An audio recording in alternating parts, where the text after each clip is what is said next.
नमस्कार, नवीन व्हिडिओमध्ये तुमचे स्वागत आहे। आज आपण बनवणार आहोत वडापाव।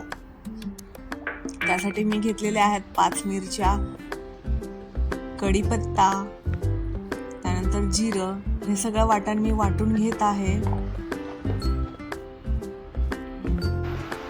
आता आपण फोडणी करूयात। मी घेतलेलं आहे तेल, त्यानंतर त्यात मोहरी टाकणार आहे, त्यानंतर वाटलेलं वाटण टाकणार आहे आणि चांगल्या प्रकारे परतून घेणार आहे। कढीपत्ता टाकल्यामुळे वड्याची टेस्ट खूप छान होते।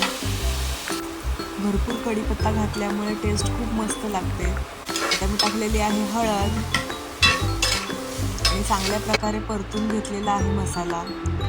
आता मी शिजवलेले 4 बटाटे टाकणार आहे।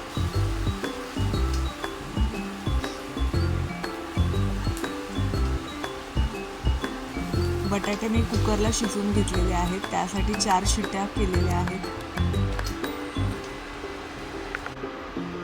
आता मी टाकत आहे मीठ, चवीनुसार मीठ टाकायचं आहे आणि सर्व मसाला परतून घ्यायचा आहे।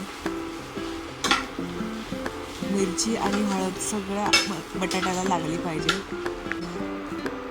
आता बटाटा चांगल्या प्रकारे परतून घेतलेला आहे।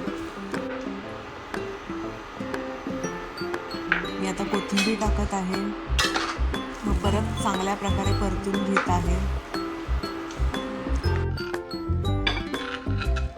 आता आपल्याला बटाटा थंड करून घ्यायचा आहे व त्याचे वडे बनवायचे आहेत। आपल्याला जसा शेप हवा आहे तसा आपण त्याचा शेप बनवू शकतो।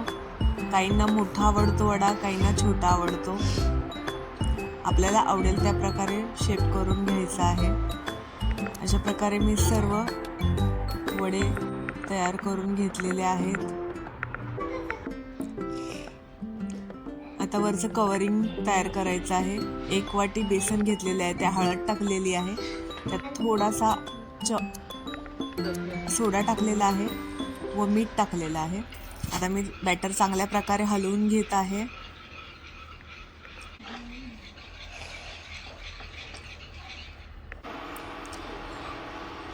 आता आपण तळायची तयारी करूयात। आता मी वडा बॅटरमध्ये बुडवलेला आहे आणि आता आपण फ्राय करणार आहोत। तेल चांगल्या प्रकारे तापून द्यायचं आहे, म्हणजे वडा चांगल्या प्रकारे शिजतो।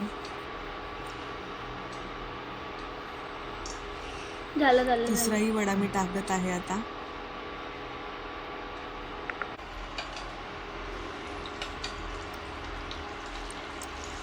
दोन्ही बाजूने लालसर परतून घ्यायचा आहे।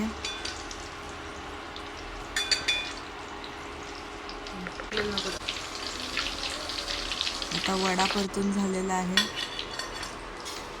त्याचं तेल सगळं काढून घ्यायचं आहे। आता मी मिरच्या टाकलेल्या आहेत। मिरच्याची टेस्ट खूप छान लागते फ्राईड मिरच्या वडापाव सोबत। मिरच्या तळून घेतलेल्या आहेत, त्याच्यावर थोडंसं मीठ टाकायचं आहे आणि तुम्ही पाहू शकता वडापाव रेडी आहे। वास खूप छान सुटलेला आहे। तुम्ही नक्की करून बघा मुंबईचा वडापाव। थँक्यू।